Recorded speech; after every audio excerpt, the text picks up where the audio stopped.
کینې او یو ایت ته تخیم دا ورته ووایه دا ووایه یوسف علیه السلام چې وروڼو ته کله مخامخ شو او وروڼو څه ویلي هغه ووایه دقه دی تالله لقد آثرك الله علينا وإن كنا لخاطئين زمونږ د قسم په خدای وي ای یوسفه چې تا له خدای په موږ فضیلت او بهتري درکړې ده موږ منو بس د سپومې موږ ستوري تنور موږ ستوري بالكل رأيت 11 كوكبا والشمس والقمر رأيتهم لي ساجدين یوسف علیه السلام شمس و قمر نم لوی دی منو دونګ بس دا ورته ووایه چې دوی سنګرال رسول الله مبارک مخ واړه د بل طرف ته کېناستل داسې ته مخ مبارک واړه د بل خوا کېناستل بل طرف ته مخ واړه هغې وی تالله لقد آثرك الله علينا وإن كنا لخاطئين حقې وی ته تا له خدای په مونږ ډېر لوی فضیلت راکړ مونږ اوسه پورې چې څه ټولې مونږ غلطي کړې او چې دی وی رحمت محمدي په جوش کې راغی صلی الله علیه وسلم او اصل رحمت خداوندی په جوش کې راغی پیغمبر مبارک خو د الله نه بغیر څه کار نشو کولی د الله رحم جوش کې راغی د پیغمبر زړه کې رحم واچو رحمت مصطفوي دا ځان د موضوع ده چې پیغمبر مبارک کې خدای څونه رحم پیدا کړ نو سوی وز د هغې وی چې یوسف علیه السلام خپلو وروڼو ته ویلو لا تثریب علیکم اليوم یغفر الله لکم یوسف علیه السلام وروڼو ته وی زه د ما طرف نه تاسو باندې ملامتیا نشته هیڅ نو ملامتیا سوچ مه کوئ خدای مو بخښه نو چې دوی دا وی نو رسول الله مبارک حقه د یوسف علیه السلام ټکې وی لا تثریب علیکم اليوم الله مو وبخښه زه ملامتیا خطر نو یوسف علیه السلام سره ملاقات کې دې نقطې ته اشارت دی یوسف علیه السلام بله څلورم اسمان ته چې کله وخت همقسې خبرې اترې وشوې نو د حضرت ادریس علیه السلام سره ملاقات وشو هغه سره ملاقات کې څه غرض ادریس علیه السلام کې خدای د یهودي بادشاه نه بچ کړی دې کې اشاره چې تا به هم خدای د یهودي بادشاه نه بچ کړي یهودیانو بچ کړل او دې ته اشارت دی چې ادریس علیه السلام له خدای لویه مرتبه ورکړې ده ورفعناه مکانا علیا لویه مرتبه الله تعالی به خدای مرتبه درکوي او بیا چې کله بل اسمان ته وختل شپږم پنځم اسمان ته نو هلته د هارون علیه السلام سره ملاقات وشو دې کې څه فلسفه وه د هارون علیه السلام ملاقات هارون علیه السلام د سامري سره مقابله راغلی او هارون علیه السلام چې کله موسی علیه السلام تور ته لاړ د الله پاک ملاقات له کوهي تور ته اوه زه چې کوهي تور ته بره وختم 7 کیلومیټر مزل دی د ځمکې نه بره 7 زه حیران وم چې خدای څنګه وختم 7 کیلومیټره مزل دانش احمد او میریدار شاه یو بل ملګري طاهر حفیظ صاحب د لاهور دا راسره شپه مو په بره جومات کې وکړه یو یخني و بل شا باران او څاڅکي به پر شروع شو بیا به ودرېد بل شان یخني وه او چې بره وختو لویم 7 کیلومیټره ځمکې نه مزل او ټول په ګټو کې مزل دی لکه داسې پوړی نه دي د ګټو پوړی دي او چې بره وختو نیمه شپه ده پېشمني نه لږ مخکې واقع دی جومات ته وختو بس ایله جانمازونه په ځان راواچو په جومات کې بیا د انډونیشیا یو وفد هم د شپې راغی پکې بیا مونځ کوم ما د انیس احمد ته ویم بچې او 10 سره به څه کوو د خو مصیبت دی او 10 لکه هم خوا لاړ شو د ما ته ویلي چې جومات کې یو ډرم د اوبو پروت او هغې سره یو پلاستیکي کاسه غوندې وه وی بس همدلته چارهدام وکړه هغې کې هم چارهدام وکړي جمع ما ورکړه مونځ هم وکړه مانځه نه پس چې لږ رڼا ولګېده بار راووتو نو د جومات نه لږ یو سایډ ته ګس طرف ته یو سایډ ته د جومات لاندې هغه غار دی چې کوم ځای کې موسی علیه السلام 40 دن الله ته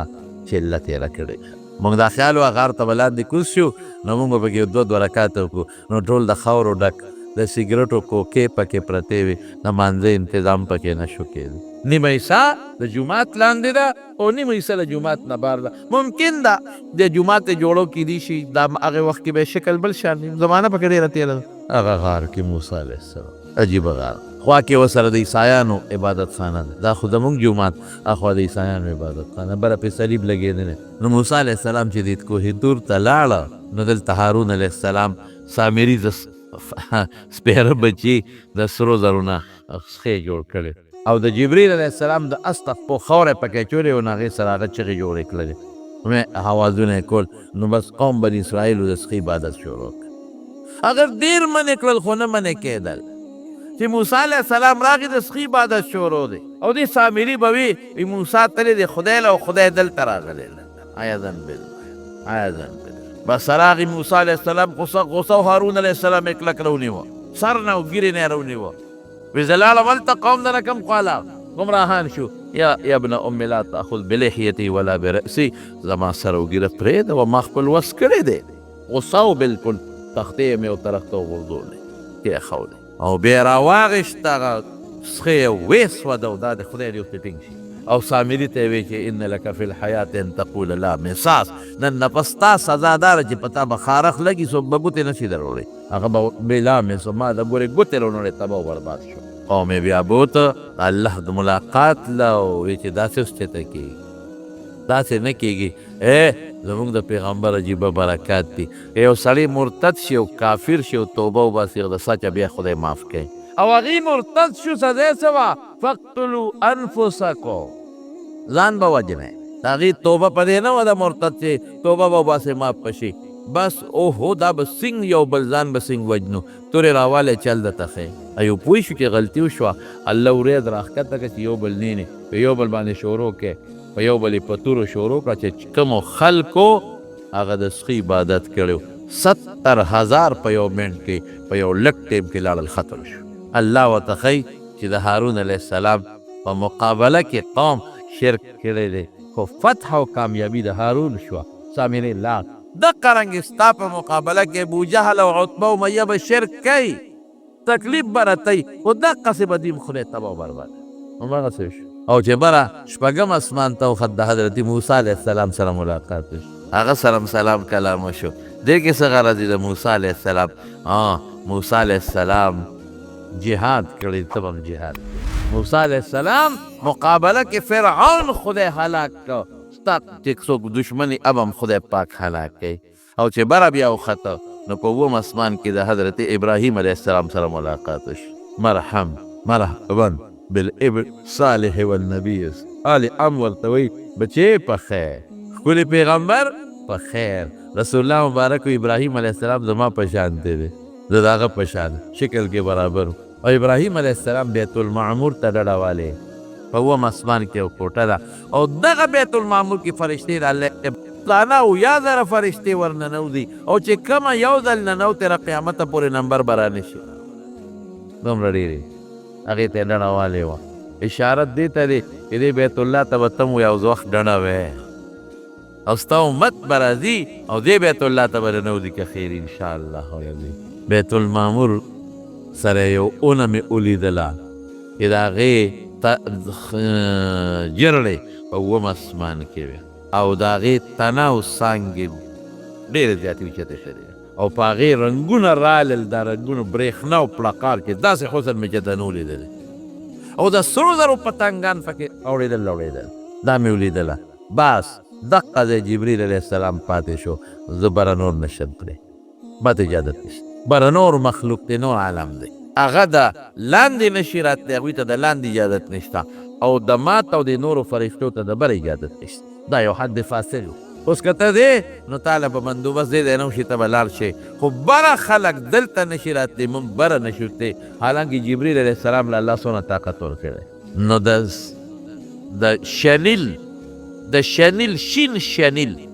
رفرف ورته وایي د شین شنیل یو اعلی ګدی وه قیمتي د شین شنیل ګدی وه هغه رسول الله مبارک ته خوره کړه او په هغې کېناسته هغې سره بره لاړ چې بره لاړ ثم دنا فتدلى فكان قاب قوسين او ادنى فاوحى الى عبده ما اوحى عند سدرة المنتهى عندها جنة المأوى دا نخي ولیدل شي بره لاړ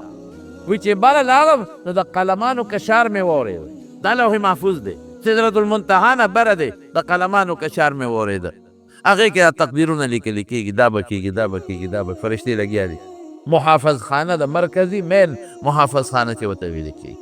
مرکزي هلته داسې نه ده چې یو کوټه ده مونږ خو وایو کوټه ده لوی نظام دی سه د ټولې دنیا او د ټول مخلوق حساب کتاب او د مرګ او ژوند او رزق او ډوډۍ او خوراک او ژوند او حرکات هغې کې ټول اندراجات دي کشار مې د قلمونو واورېد فرشتې لګیا دي د هغې نه بره لاړ د رب العالمین سره ملاقات وشو چې الله پاک سره ملاقات وشو یو په یو هېڅوک منځ کې نشته. دا چې کوم بادشاه د بادشاه سره 1 to 1 ورته وي ملاقات وشي دا ډېر نږدې وي او ډېرې پټې خبرې کوي څوک نه خبرې الله سره هم دقسې ملاقات وشي. د علماو په دې کې اختلاف دی. عایشه صدیقه او عبدالله بن مسعود وی لیدل نه دي شوي او جماهیر څومره صحابه کرام چې د هغې وی لیدل هم شوي هلې لیدل خو خبرې اترې شوي دي مکالمه شوې ده. نو چې سنګ ورسېده اوس به تحفه ورکوي که دا لی تحفه څوک چې مې ملاقات لدي ځان سره تحفه وړي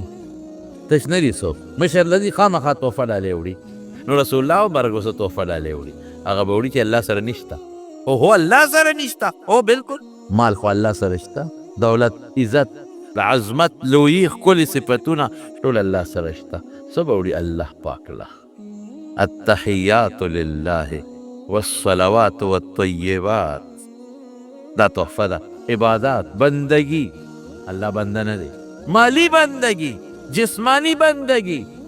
او د ژبې بندگی عاجزي الله سره نشته عاجزي الله عاجز نه دی. الله عبادت نه کوي الله محمد وی ثنا کوي او الله د چا عبادت نه کوي خپل صفت کوي. عبادت عاجزي بندگی په سر په ځمکه لګول او بل ته سان ښکته کول دا د الله صفت نه دی. د چا صفت دی؟ د بنده او بندگانو کې رسول الله مبارک او دلته کې الله قرآن شریف کې فرمایي سبحان الذي اسرا بعبده بعبده برسوله نه وایي اگر چې مرتبه د رسالت اشرفه ده ډېره لویه ده. دلته وایي دا نه وایي چې ما خپل رسول بوتلی دی د شپې دا نه وایي ما خپل بنده بوتلی دی. بندګي اصل چې چا کې مضبوطه بندګي وي هغه له رسالت میلاویږي پیغمبري. چا کې بندګي نه رسالت نه میلاویږي. د الله قرب او نزدېکت په بندګۍ میلاویږي. الله دې مونږ کې د خپله بندګي پیدا کړي. بندګي څه ته وایي؟ عاجزي په کبر نه سر لګول په ځمکه کبر نه په ژبه الله یادول کبر نه مال کې د خدای سکول کبر نه لویي نه در پسې خپې راښکل نشته مټې وال نشته ګناه ده. لا تمشي في الارض مرحا انك لن تخرق الارض ولن تبلغ الجبال طولا. ځان پسې خپې په ځمکه مه راکاږه. قسم دې که ډېرې مټې وي او ډېر ټوپونه وي اسمان ته سر نشي راتوري نه ځمکه شلولی. موږ نن کبر غرق کړو کبر تباه او برباد کبر به نه عاجزي به بندگی به اختیار ہے. الله تا ته وایي تندې په دا خاوره ولګوه ولې چې ته عاجزي وکړې. رکوع که ټیټ شه قسم په خدای چې یو بادشاه یو ظالم درته وایي ټیټ شه نو بیا نه ده که مجبوري وي وایي سوال نه پیدا کېږي. بس تندې ولګوه پوزه راکاږه چې مړ مې کوي چې پوزه درته رانه کاږه او موږ الله ته په پوزه راکاږو او په غوسه او په زیاتي نه په خوشحالۍ ورته راکاږو. موږ په دې فخر ګڼو فخر چې الله تا ته مو پوزه ولګوله فخر کو الله دا تندې به بغیر ستا له ذات نه بل چاته نه لګي او تا ته به لګېږي. او چې ته وې مال به م ورکوم چې ته وې جړا به م کوم چې ته وې د شپې به م پاسم او چې ته وې زه به تسبیحات هم ویم چې ته وې الله تا به نه خفه کوم زه ډېر ذلیل یم کمزور یم او ډېر عاجز یم. الله دې ته بندګي وایي. هر وخت دا سوچ پیدا کول خدای ته چې کوم وخت غواړې ما وجلی شي ته چې کوم وخت غواړې ناصیتي بیدک الله زما سټوکې ستا لاس کې د پروردګار دا به رسول الله مبارک فرمایل سټوکې زما ستا په لاس کې د پروردګار زما قبضه ستا په قبضه قدرت کې د زما الله چې ته ونه غواړې قسم په خدای کې لاس هم وړپو چې ته ونه غواړې چې سترګه هم ونه رپو چې ته ونه غواړې چې قدم هم د ځای نه وانلم زما عزت خو الله ستا د مخه دی. پرېږده هلکه کاوته را عزت د چا د مخه دی؟ ژوند د چا د مخه دی؟ ستا د مخه زما ډوډۍ خو ته راکې ما خو چې ته نیسې ورشه وګوره په چین کې کورونا وایرس راغلی ټول دنیا کې ډاکټر سره علاج نشته. وایرس څه شی داسې چینجې دی داسې جراثیم دي چې په سترګو نه ښکاري په مشین به ښکاري علاج نه نشته جست پابندي ولګوله. چین چې کومو علاقو کې کورونا وایرس دی یو خبر خمه دی دنیا ته مړه شو روانه دی ټوله دنیا پریشانه ده. نن یورپ پریشانه دی چین ته جزونه امریکې او برطانیې بند کړل فرانس او اټلي بند کړل نو مت جزونه به نه لګې ولې دا دې خو رانه شي الله ښایي چې ګورې زه کولی شم زما مقابله کې څوک نشي ودرېدلی. موږ الله نه دا سوال هم کوو بعضې مسلمانان دي په چین کې سټوډنټان دي هلکان جینکۍ دي غریبانان پریشانه دي ګیر دي الله دې د دغه وایرسونو محفوظ وساتي او الله دې دغه مسلمانان په خیر خپل وطن ته راولي او موږ نه پرې خدای وسایه خدای پکړ دکړ دی یو ډینګې وایرس علاج چا سره و ما دا یم چې الله زما هر څه ستا په قبضه کې ده. الله زه ډېر کمزور ډېر عجز یم خدایه په دې الله خوشحالي ډېر مسکین یم الله فقیر یم الله زما عزت زما ذلت زما ژوند زما مرګ زما صحت او زما بیماری زما بچی د مانوس ټول الله ستا په لاس کې تو غواړې خو هر څه بینیتن اونه غواړې سپنې زه به سرم تا ته لګوم زما مالم ستا په نوم ورکوم زه به ستا نه قربانېږم ستا د دین نه به قربانېږم الله زه ډېر عجز او کمزور یم الله دې ته بندګي وایي هلته څه وایي سبحان الذي اسرا بعبده نو پیغمبر مبارک کې کومه تحفه وړي څه شی دی بندګي الله دا تحفه مې راوړې او په دې الله خوشحالېږي نو چې دې سینګ ووي عبادت قولی د خولې عبادت د بدن عبادت د مال دا ټول تاله دي بل چاله نه دي ربا نو فورا الله پاک ورته څه وایي بله څه وایي السلام علیک ایها النبی السلام علیک یا محمدنا صلی الله علیه وسلم ګوره نبی لفظ ذکر ایها النبی ورحمت الله وبرکاته السلام علیه ای پیغمبر ای نبی او یې ډېرې خوښ و حضور پاک او الله ولې عزت کړی دی چېرته په ټول قرآن کې الله پیغمبر مبارک ته په نامه آواز نه دی کړی ټول قرآن کې نه دی کړی یا ایها الرسول یا ایها النبی یا ایها المدثر یا ایها المزمل په نامه نورو ته یې کړی دی یا موسی یا ابراهیم یا عیسی نورو ته یې یا آدم پیغمبر مبارک یې آواز نه دی کړی څه خواښې او ښه شته څه مینې او څه عزت یې دا تا ته ښایي لا تجعلوا دعاء الرسول كدعاء بعضكم بعضا چې الله وي زه ته په نامه آواز نه کوم ته به م ورته نه کوې نامه به نه کوې بېادبي به نه کوې رسول نبي وایه بهر کې نبی علیه السلام سره دلته د ځان غم خو هم دی خو ورسره د خپل امت غم هم دی دلته د امت فکر دی څه وایي السلام علینا وعلى عباد الله الصالحین نو بعضې مفسرین ویلي دي وي دا نه یې ځان سره یو ځای کړي ګناهګاران ملګري کړل ځان سره په ما او زما په ګناهګار امت او زما په او ستا په بندګانو چې کوم ما امت کې دي نیکان په ټولو د الله ستا سلامونه او برکتونه دا وشوه دا خبره رب العالمین یو درې تحفې وله ورکړې درې تحفې یو 50 منځونه وله ورکړل 50 منځونه ستا په امت فرض شو دا تو بندګي دی وي نو به دا بندګي کوي 50 منځونه او د سورت بقره اخیری 2 آیتونه آمن الرسول بما انزل الیک او لا یکلف الله نفسا الا وسعها دا دوی ورکړل یو ورته یو بل ټکی ووایي یو بله م واوره وایي ستا امت چې کوم انسان شرک ونه کړي جنت ته به یې بوځم دا ټیک ته که څه ګندونه ګناه کړي یو څو ډبه به دوزخ کې ورکوم قبر کې لږ پاکوم جامه چې خیره نه شي نو خلک وینا چې کله یې چي یوې ډبۍ یوې ډبۍ پخوا به ورته د خلکو خوټکواڼې وې لکه ظفر لره خوټکواڼې به یې ورته اوس مشین کې چي پخوا به یې خوټکواڼې وې ټیم کې به یې اوبه ګرمې کړې ټیم کې او صابون به یې ډکړې کې پکې به یې واچو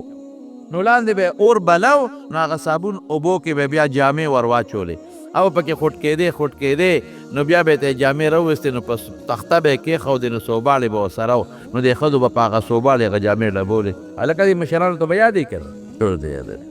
دا ولې څه یو ډبۍ او ښې په اور کې وخوټ کوي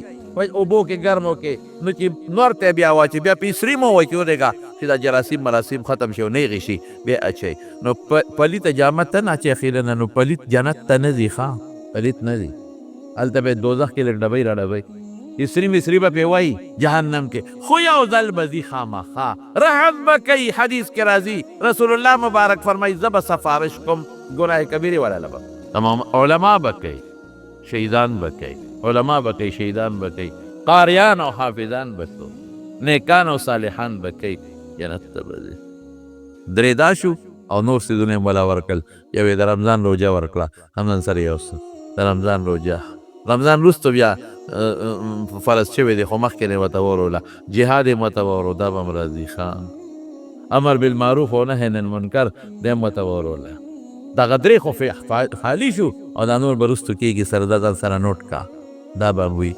نو چې نبي علیه السلام مبارک څنګه راکوز شو نو موسی علیه السلام سره ملاقات وشو نو موسی علیه السلام ورته وایي اسې درکړل وي 50 منځونه وي امت ته طاقت نشي لرلی زما په امت دوی نه دي کړی تا بس 50 په څنګه کوي خو پیغمبر هم دومره خوشحاله و چې دا سوچ یې نو چې 50 به څنګه کوي او الله سره ملاقات وشو او الله سره بیا څنګه ملاقات دی ثم دنا فتدلى فكان قاب قوسين او ادنى نږدې ملاقات قریبي ملاقات نو چې دومره نږدې ملاقات دی دونه خوشحالي ده نو او په دغې وخت کې څه سوچ کوي چې دا به کولی شي که نه پټه تحفه ده نو لاړ الله نه سوال وکړو چې تخفیف درته وکړي نو بیا لاړ الله لږ تخفیف وکړه د 15 کم شو بیا راغی بیا وی طاقت نه بیا به ته 15 کمېدل موسی علیه السلام به وې او ته وراته به اخره کې 15 پاتې شو موسی علیه السلام ته دام ډیر دی لاړ شي چې تخفیف وکړي وی د الله نه حیا راځي باقي حیا راځي خو چې وی حیا راځي حیا ډېر زبردست شي هغه دی نه آواز راغی وی دی په 15 انه لا یبدل القول لدی او ثواب مغه د 50 دی زه به 50 لیکم ته 15 کوه زه به 50 لیکم هلکه موسی علیه السلام ولې دا چل کو نو د پیغمبر په خپل امت هم رحم په نورو باندې رحم او بل موسی علیه السلام الله ته وی ما ته ځان ښایه دا عاشقانو دا خبره لیکلې سالکینو لیکلې ده ما ته ځان وښایه نو الله ورته وی لن تراني ما نشي لیدلی نه الله ما ته به ځان ښیې هلته یې ورسره خبرې وکړې نو شوق د لیدو پیدا شو په کوه نور کې ما ته به ځان ښیې وی نشي طاقت دې نشته وی نه الله ما ته به ځان ښیې وی ښه دې غر ته ځان لږ ښیمه ولکن انظر الى الجبل فإن استقر مكانه فسوف تراني که غر ټینګ شو ته به هم ټینګ شي فلما تجلى ربه للجبل جعله دكا وخر موسى سائقا چې غل ته الله معمولي جلوه خو له غر ټوکړې شو او موسی سم بېهوشه پرېوت هغه غر منګه ولید کوهي تور نه واپس کېږي جبل دکا ورته وایي ټوکړې پروت دی د سنډا او د چیلې او د اتي په شانتې او داسې واړه ګټې تک کې تورې پرتې ټوکړې پروت نو موسی علیه السلام خو هغه چې غر ته الله خپله تجلي وکړه هغه جلک لیدلی و که نو ولېږه چې نبي علیه السلام الله ته په کومه سترګو وګوري چې هغه سترګو ته خو وګورم که هلکه ګورې دا سالکین دي هغه ته وګورئ نو واپس راغی جنتونه یې ولیدل دوزخونه یې ولیدل نن هغه واقعات د ذکر کم چې رسول الله صلی الله علیه وسلم د معراج سره متعلق پیښ دی چې سی ولیدل او څومره ساعت کې لاړ او راغی او په خلکو د دې ساعت سر وشو زما وروڼو معراجونه ګورې ډېر شوي بعضې منامي معراجونه دي یعنی په خوب کې نبی کریم صلی الله علیه وسلم تللی دې نه هېڅوک انکار نشي کولی او دا په احادیثو کې ثابت دي جنت هم په خوب کې لیدلی دی په خوب کې دوزخونه هم لیدلی دي زموږ علما د دې نه په منامي معراج تعبیر کوي ځکه چې زموږ خوب او د حضور پاک په خوب کې ډېر لوی فرق دی زموږ خوب کله شیطاني وي او کله رحماني د الله د طرف نه او د حضور پاک خوب شیطانی نشي کېدی یو ځل نبی علیه السلام مبارکو فرمایل وی هر انسان سره یو شیطان دی قرین څوک هم تخلاص نه دی نو رسول الله مبارک نه چا تپوس وکړه معاک قرین تا سره شته ویو شته لیکن زه ترې اصلا محفوظ یم ما ته نقصان نشي رسولی حضور پاک خدای پاک د شیطان د اثراتو نه محفوظ ساتلی د نفس او د خواهشاتو نفسانیه او چې خراب خواهشات دي د هغې نه هم خدای پاک محفوظ ساتلی نو په خوب کې چې کله سړی خراب خوبونه ویني نو یا شیطان د ده په دماغو کې دا غلط څیزونه ورچوي د هغې نه حضور پاک محفوظ دی یا بعضې وخت کې نفسانی خواهشات د انسان په سړي غالبي حدیث النفس هغه د خواهشاتو اثرات شپې ته دته مخکې کېږي د هغې نه هم حضور پاک محفوظ دی د دې وجې نه زموږ علما لیکي وي د پیغمبر خوب وحی وي وحی زموږ خوب باندې یقین نشي کول او د پیغمبر خوب یقیني وي د الله د طرف نه هغه وحی وي باقاعده زموږ خوب او د پیغمبر خوب کې دویم فرق څه دی موږ چې وده شو زموږ دماغ او زړه د یو بل نه غافل شي او د پیغمبر خوب کې دننه زړه او دماغ د یو بل نه غافل نی د دې وجې نه چې موږ وده شو زموږ په خوب اودس ماتېږي او د پیغمبر په خوب باندې اودس هم نه ماتېږي نو د مارونو منامي یعنې د خوب معراجونه هم ګڼ دي او دا چې کم قرآن شریف کې الله اشاره وکړه چې ما کوم آیت درته وی دا یقظتن یعنی د ویښې برتلل دی او د ویښې معراج دی دا په احادیثو متواتره او ثابت دی دې نه انکار که څوک کوي د ایمان نه به خلاصي بلکل تلی دی چې دا قرآن ویلی دی بیت المقدس د قرآن نص قطعي وي او د بیت المقدس نه بر اسمانونو ته او بیا د ځمکې اسمانونو د په منځ کې او بیا بره سیر و تفریح چې کوم څه یې لیدلی دی صرف دونه اختلاف پکې شته چې عایشه بیبي وایي دا روح په بنیاد تللی د جسد دلته او نو ابن مسعود هم وایي او نور علما وایي جسد او روح دواړه تللی دي خو تلو کې اختلاف نشته یا صرف د روح تل یا د جسد او د روح د دواړو او چې څوک وایي جسد روح دواړه نه دي تللی دا دروغ وایي دا د ایمان نه خارج دی بیا څومره سات کې حضور پاک لاړ قرآن شریف کې الله فرمایي سبحان الذي اسرا بعبده لیلا نو زمونږ دا طالبان خو هر قسمه سوال کوي چې اسرا هم دې ته وایي چې د شپې تلل دي د شپې یې بوتلی نو بیا د لیلن څه ضرورت وی دا تنویر د تنوین د تنکیر او تقلیل د پاره دی یعنی د شپې په ډېره لږه عیسه کې الله پاک په حضور پاک دا ټول کمالات لیدلي او دا لوی سفر کې 2 جمعې ما درته مختصر له وایي کتابونه پرې ډک دی دا لږه عیسه کې څومره عیسه کې رسول الله مبارک فرمایي چې زه روانېدم او د بسترې نه پاسېدم چې واپس رالم زما بستره هغسې ګرمه ولا یخه شوې نه وه او چې تلم نو دروازه مې کولاو کړه نو پخوا به کړی والا زنځیر و که نه چې دروازو ته به خلق واچ کړو نه به جوړو نو زنځیر مې کولاو کړه چې مې ښکته راوغورځو نو زنځیر لقي که نو څونه ساعت لقي زنځیر ډېر لږ وخت یې خو درونې زر په ځای ودرېږي وی چې را زنځیر مې راوغورځه په ړقېدو شو چې زه لاړم او واپس رالم زنځیر هغسې ړقېدل او درېدلې نو دومره لږ ساعت کې دې ته معجزه ویلو ته به دا دومره لږ ساعت کې خو سړی 2 قدم هم نشي اخیستی په دې دومره لږ ساعت کې به څنګه ځي دې ته معجزه وایي معجزه وایي دې ته چې د پیغمبر نه یا د پیغمبر مخکې د هغه د منشا مطابق داسې یو کار صادر شي چې هغه د عقل نه بالاتر عقل یې نه مني د عادت نه بالاتر عادت کې څوک نه مني هغې ته معجزه وایي لکه د مار خبرې کول مار خو خبرې چا سره نه کوي رسول الله مبارک سره یې کړي اوسۍ خبرې کول اوسۍ خو خبرې نه شي کولی حضور پاک سره خبرې کړي دې ته معجزه وایي د معجزاتو منکر چې یو سړی وي معجزه سر نه منم نه شته نه ورې دا کافر دی یو خاص معجزه یو سړی نه مني علما ورته فاسق وایي همغه معجزه چې قرآن کې ثابت وي د هغې نه چې انکار کوي بیا کافر لیکن من مکمل چې وایي معجزه څه ته وایي زه خو معجزه بالکل سر نه منم نه نو دا بیا دا جزئیات زمونږ طالبان پې پوهېږي دا دومره ډیر دی په طریقه د مابه الاشتراک د دې نه حکم بیا متواتر حکم راوځي او طالبان وي د متواتر منکر دا کافر یې وایي لږ ساعت نو چې واپس راغی نو لومبي اتفاق ته ګوره ابوجهل خدای والې په مخه ورغی چې بار راوبس د کور نه نو ابوجهل خو به ملنډې کولې ټوکې تقالې به یې کولې هلکه وي څه ناشنا خو دې نن نه دي ویلی څه ناشنا د سره شته کې نشته یو ډېره ناشته وي څه دي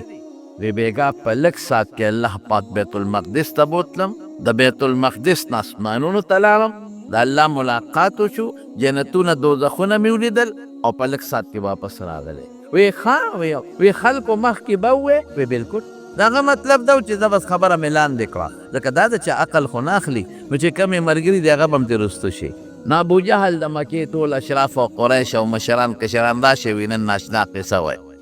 ای راغونډ کړل نو حضور پاک ته وی دوی ته په خپله ووایه الله بعضې وخت کې د کافر نوم د دین کار اخلي ان الله لو یؤید هذا الدین بالرجل الفاجر حضور پاک وی کله د فاجر سړي په ذریعه هم دین الله مضبوطی نو ابوجهل خو کافر و لیکن که پیغمبر علیه السلام خلکو ته وی چې راشئ راغونډ شئ او زه بېګا معراج ته تللی یم نو څوک به موله نو راغلی ته خپل ملګري به راغلي و پردي به نن اتلل و چې ابوجهل و مفتو کې جلسه ورته جوړه شوه دنیا راله ورته کېناسته مفتو کې خدای جلسه جوړه کړه ټول کافره چې څه خبر ده ابوجهل ولا مونږ غواړئ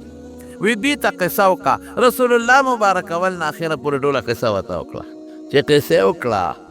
دی په سوال شروع کا ابوجهل وی بیت المقدس ته تللی وی مونږ د نه یو څو تپوسونه کوو د بیت المقدس د جومات دروازه کم خوا ده هغه خلک یې راوستل چې چا د بیت المقدس سفر کړی ښار څنګه دی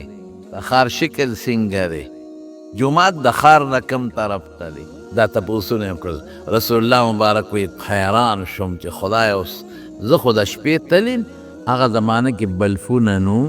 بجلی نه وې مثلا د شپې تلیم او لږ ساعت مې جومات کې تېر کړی، جومات په دروازه نه نوتم او راوتم د جومات نه تلیم اسمان ته. نو ما ته ښار څه معلوم دی چې ښار کم طرف ته دی او جومات کم خوا. اوس یو سړی که تاسو راځئ دې جومات ته ګوره دروازې راځئ او تاسو په دې جومات کې ګنټه یوه نیمه تېروئ او بیا ځئ او څوک د نه دا تپوس وکړي چې د جومات څونه بیمان دي، نو ته وایې چې خدای ما خو بیمانو ته نه دي کتل، د جومات څو دروازې دي، نو ته وایې چې خدای ما خو دروازو شمېر له نیم تللی، جومات کې څو صفه دي، نو ته وایې چې یاره ما خو پکې واقعي 10-12 جمعې مونځ وکړو، ما خو صفونه نه دي شمېرلی. تاسو په خبره پوهېږئ که ښه د دې جومات نه دې خوا څونه کلي دی، د کلي څونه جوماتونه دی، خدای مونږ ته څه خبر یو، مونږ خو جومات ته رالو مونځ وکړو ولاړو. نو پیغمبر علیه السلام ته وایي د جومات څو دروازې دي، خدای ما خو دا نه دي شمېرلی. پخوا یو وکیل و، د یو ښځې باندې نه چا کور نیولی و کوټه، نو د هغه ښځې مقابل چې هغه چاته کوټه نیولې وه د هغه وکیل و. پخوا به د وکیلانو پټکي قولې به په سر ول، دا وکیل قوله په سر وه پټکې. نو چې جج ته مخامخ شو نو هغه وکیل د هغه ښځې نه تپوس کا، وی تروړې دا کوټه ستا ده؟ وی یو. وی تا جوړه کړې ده؟ وی ما جوړه کړې ده، چې په ګیلکار مې جوړه کړې ده او زما ده. وی د دې کوټې څو لړه دي، دا څه ورته وایي لرګي برګې څونه دي؟ ښځې وی خدای اوس خو ما کوټه جوړه کړې ده په خپله نه په ګیلکار، ما خو برګې نه دی شمېرلی. او وکیل زبردست وکیلان خو پوینټونه نیسي که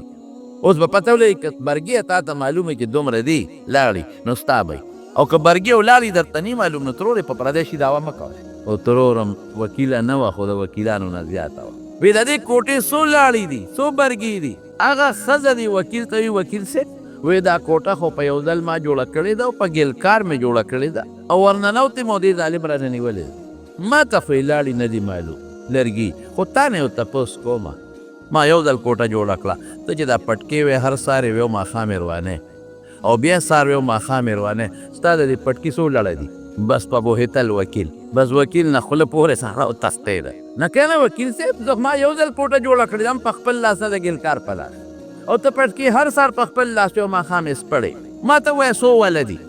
وایه شابه. نو وکیل جج ورپورې وخندل خلکو، وکیل وایي چې ما ته خو د دې ولونه نه دي معلوم، وره چې کوم شي ته له چا توجه وي هغه شی ورته معلوم وي، چې کوم شي ته څوک توجه ورنه کړي هغه شی ورته نه معلوم. نو وکیل صاحب پټکې تاوه، اوس موږ هم پټکي تاوه خو موږ ورته دې ته توجه نشته چې 2 لړه دي که 3 دي که څو وله دي. نو ښځې ورته وي وکیل صاحب په ارام کښېنه، په دې مانه کوټه مه نیسه، ما خو یو ځل جوړه کړه، ما خو یې توجه نه ده کړې ورته چې څو لرګي ده او څو پرې راغلي دي، تا ته د خپل پټکي لړونه معلوم. نو رسول الله مبارک هم دغه ځای کې پریشانه چې خدای پاک او زه څه جواب ورکړم، زه خو دې له نوم ته نه چې دروازې وله شمېرم یا د کم طرف ته دی او د ښار کم مخامخ دی او څنګه دی او څنګه دی پریشان. اوس که ویم چې ما ته نه دي معلوم راپورې ټول لاسونه پړخوي، ځکه چې ټول کافران اکثر پکې ناست دي، او که ویم چې معلوم دی نو زه خو نه یم خبر. رب العالمین د پیغمبر مدد هر ځای کې کړی دی، د دین مدد رب العالمین کوي. ته د الله سره د دین مدد ملګرتیا کوه، هېڅ چارې به د خدای پاک رسوا نه کړي. دا قانون دی، دا قاعده ده چې کوم چا کې اخلاص وي او په اخلاص یو سړی پاسېدلی دی او د دین کار یې کړی دی، الله ګوټ په ګوټ قدم په قدم سترګې رپولو سره د هغه مدد کوي. ولې دین خو د الله دی، مونږ خو صرف څوکیداران دي، د څوکیدار د کور مالک مدد کوي که نه کوي؟ څوکیدار ورته وایي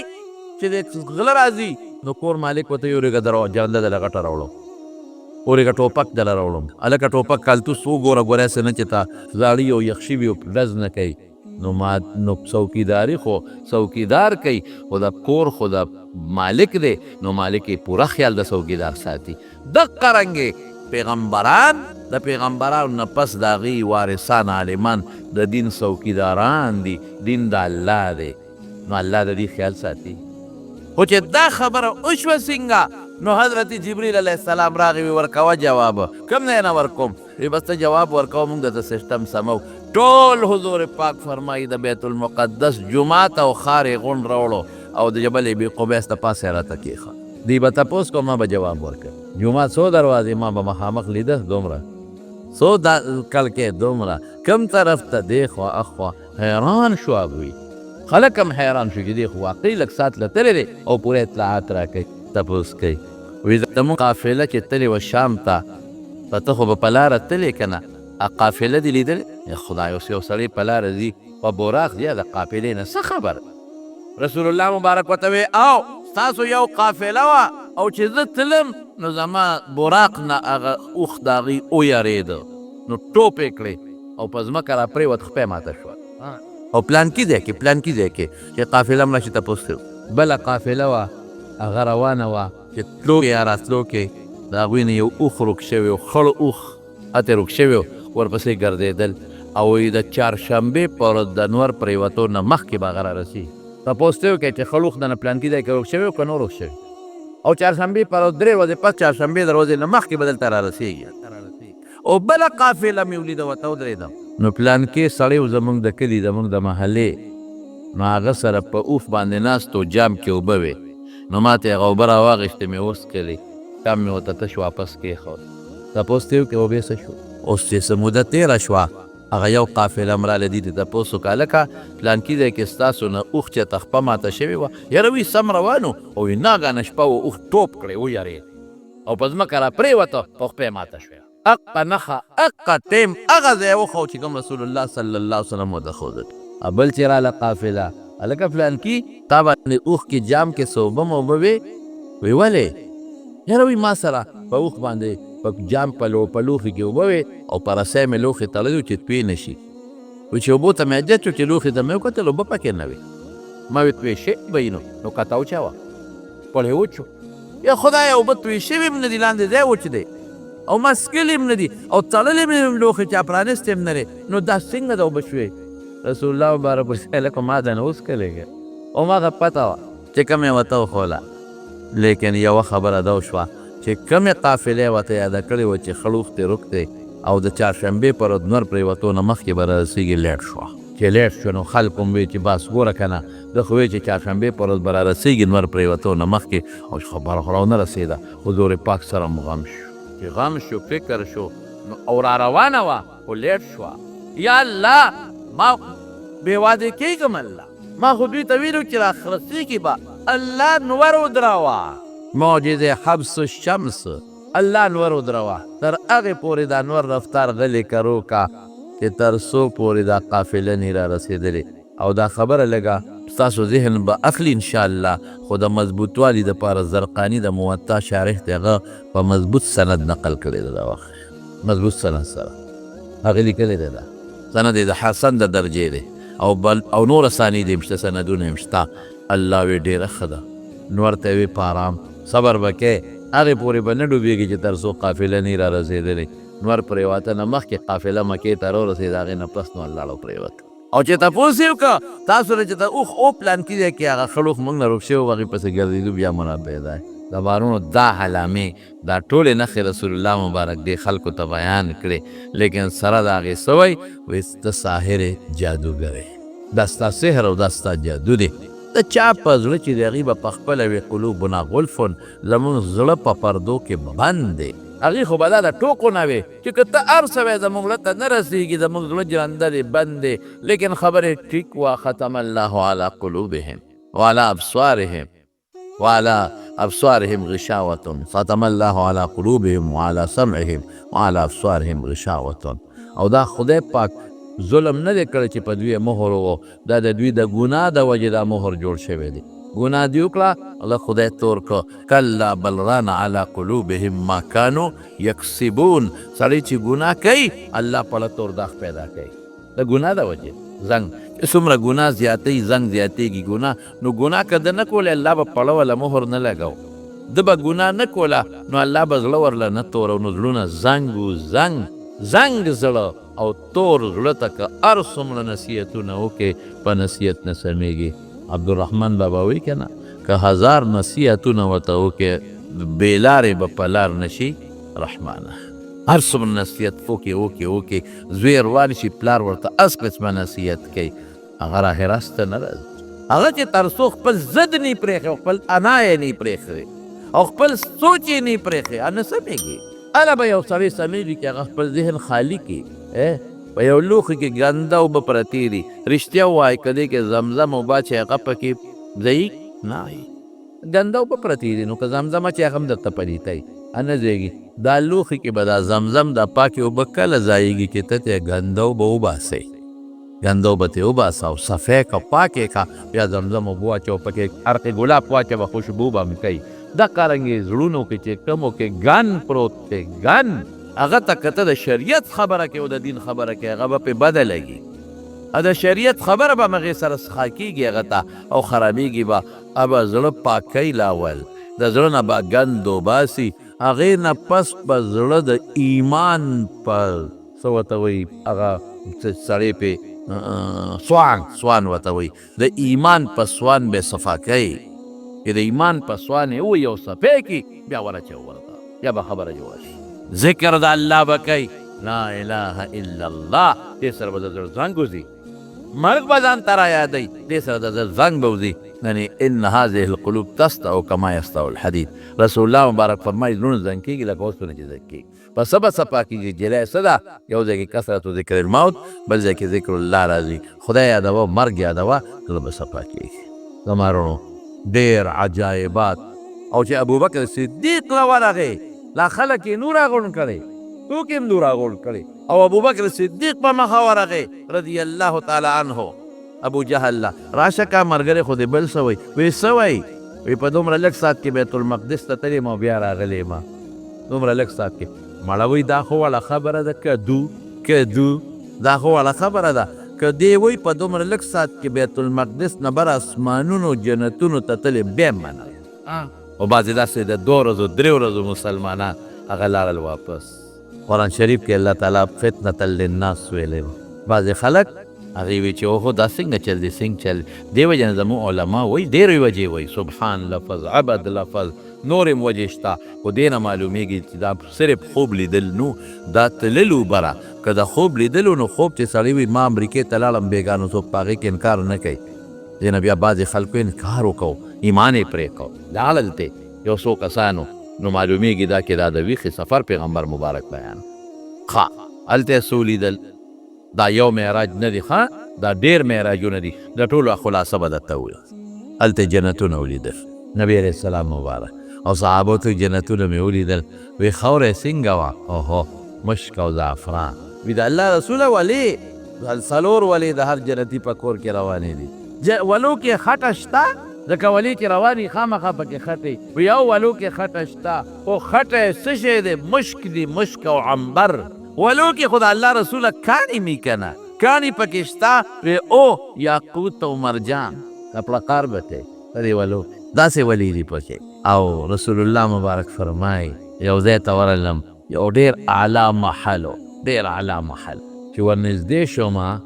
نو د هغه محل مخې ته یو جینۍ او یو حوره هغې به لپه راغېسته او په مخ به یې چوله نو چې لپه به یې په مخ واچوله نو هغه اوبه به داسې څڅېدلې لکه چې ملغلرې لاندې غورځي او ډېره ښکلې وه محل مې ولیدو ډېر مزېدار و نو ما تپوس وکړه دا محل د چا دی لمن هذا القصر وي د دې ښځې نه په خپله تپوس نو چې دغه وخت کې سړی مکلف نه خیر دی ښه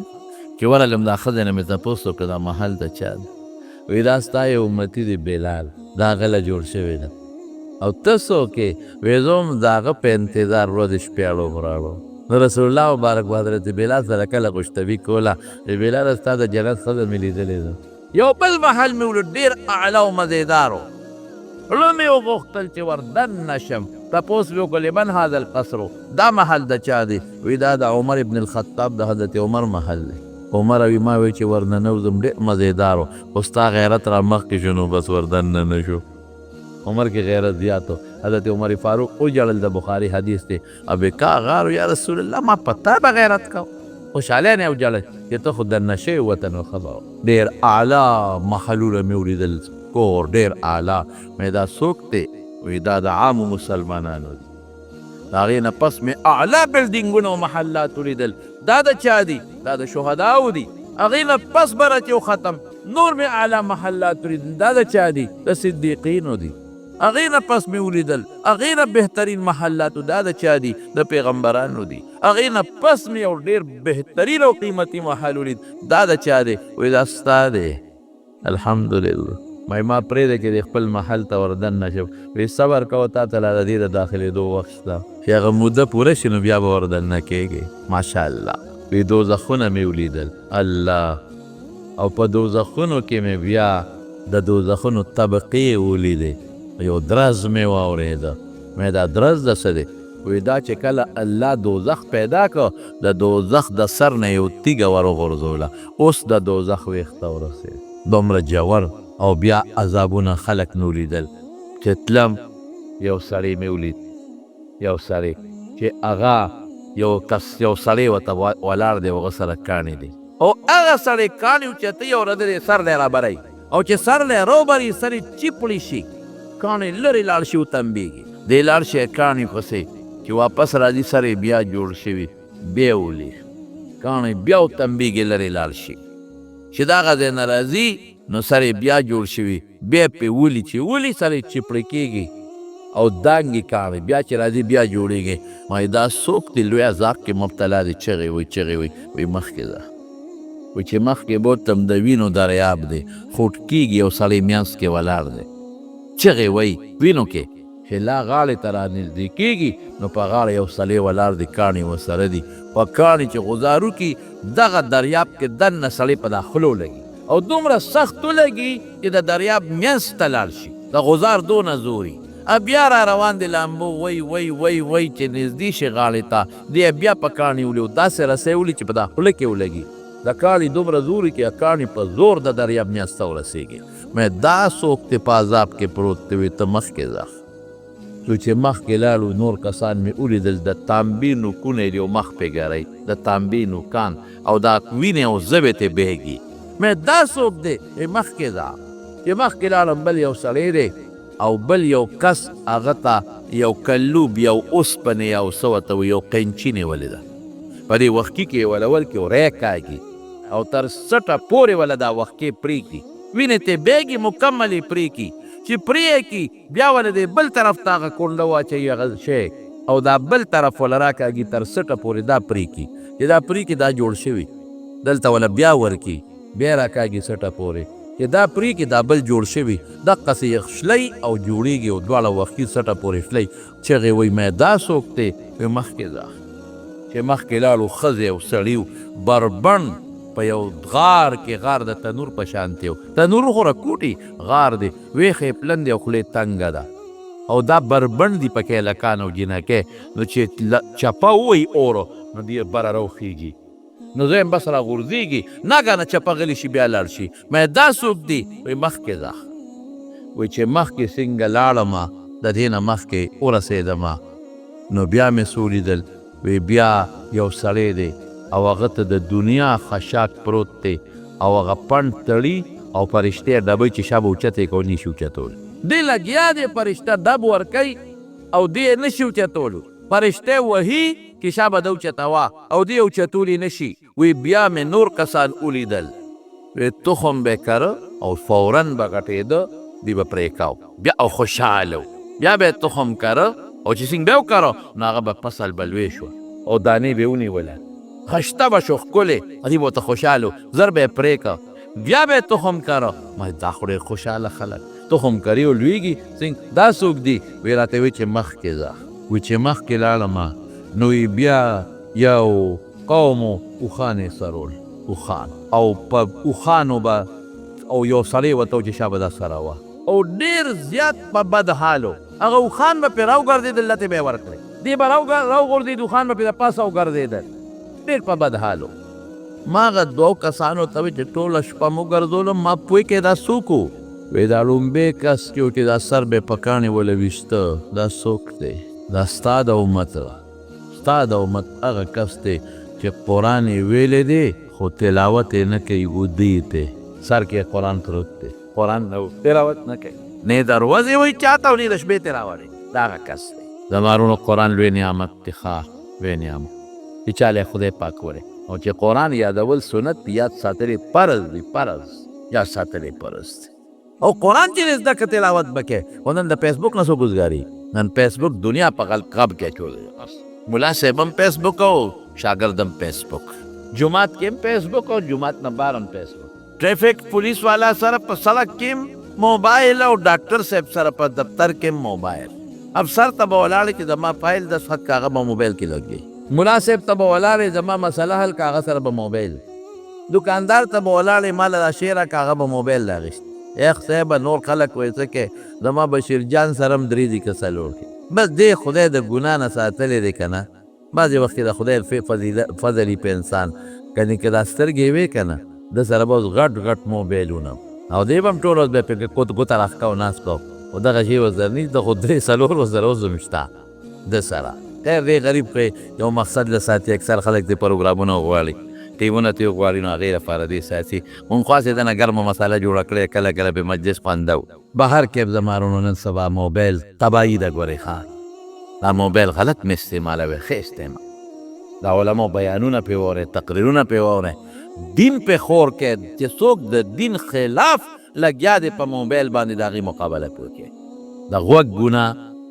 د سترګې ګناه او د ژبې ګناه دا نن ټول په موبایل روانه دی. زه خیر په دې به چې د بله جمعه بیان درته دویم هغه چې تا ولیده چې د وینو په دریاب کې دا سود خور دی، سود خور سود کوي، دغه د قبر عذاب، دا د قبر عذابونه تا ته وښودلی شو. دا ستا امتي دي سود خور. نن سبا خلک څومره سودونه کوي، پیسې بینک کې کېږي وایي منافع پې کوم، هلکه سود دی. بل له پیسې ورکړي، ها دا 10 لکه روپۍ والا او ما له په میاشت کې مستقل 15,000 روپۍ راکړي، 10,000 روپۍ به راکړي، سود دی ظالم. قرض ورکړي، کل قرض جر نفعا فهو ربا، او په هغې فایده حاصلوي، سود دی. قرض چې دې ورکړه په هغې به ځان ته فایده نه راکاږي، ټول سودي کار. ملک ولې ترقي نه کوي؟ زموږ ملک هم ټول په سود روان، بینکونو کې ټول سود، بار ملکونو نه چې اخلي پیسه په قرض په سود، نو چې څه ګټي نو به سود خور به هغې له ورکوي. ډېر لوی خطرناک جرم. رسول الله صلی الله علیه وسلم فرمایي د سود 1 روپۍ د 10 زناکارونه زیات شي، خطرناک شي. درهم الربا اشد من 36 زنیه، د 10 زناکارونه ګناه زیات. او بل ځای کې راځي چې سود او یا قسمه ګناه ده، او یا قسمه په ټولو کې اوله ګناه دا ده چې سړی خپلې مور سره بدکاري. سود چې خوري داسې فرض کړه لکه چې ما خپلې مور سره او یا کره ته بدکاري وکړله. دومره خطرناک شی. او خلک په سود کې لګیا دي.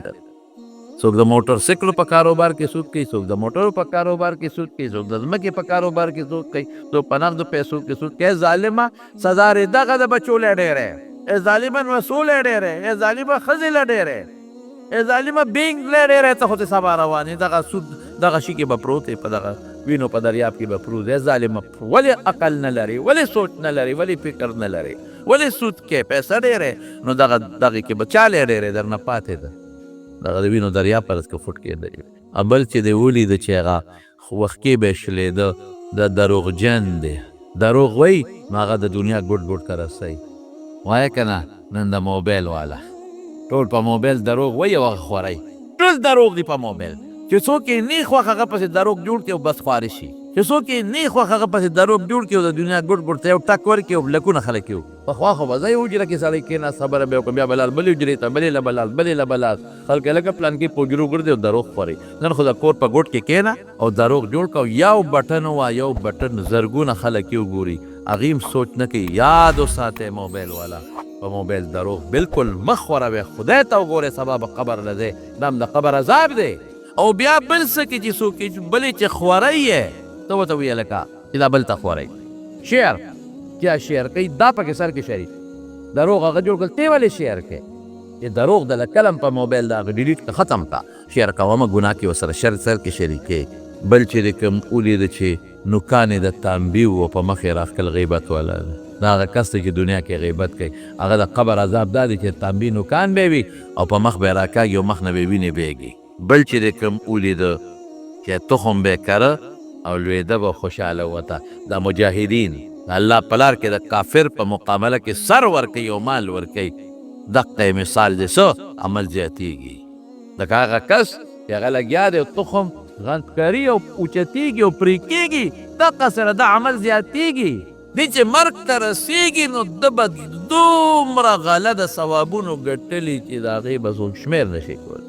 قبر کې به ورته د هغې اجرونه او ثوابونه میلاویږي. هغه بل چې اوښ والا دی او که چې اوښان به یې سرو لتې به یې ورکول